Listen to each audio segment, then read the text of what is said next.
शेलू आणि वांगणी यासारख्या ठिकाणी गिरणी कामगारांच्या घरांचं समर्थन करणाऱ्या नक्कीच काही लोकांनी तिथे गिरणी कामगार म्हणून त्यांनी घर का स्वीकारावं याचं स्पष्ट उत्तर मात्र आजपर्यंत देऊ शकलेलं नाही.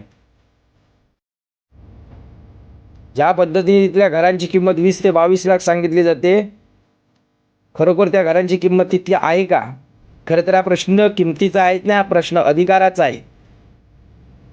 जर आपण घ्यायचं ठरवलं तर विशेष अधिकारातून महाराष्ट्र शासन गिरणी कामगारांना मुंबईतच घरं देऊ शकतं.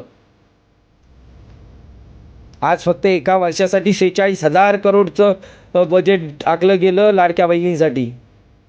असाच एक वर्ष जर गिरणी कामगारांसाठी द्यायचं ठरवलं असतं गेली 43 वर्षात ज्यांची सरकार येऊन गेली त्यांनी, तरी गिरणी कामगारांचा प्रश्न मात्र सुटलेला असता.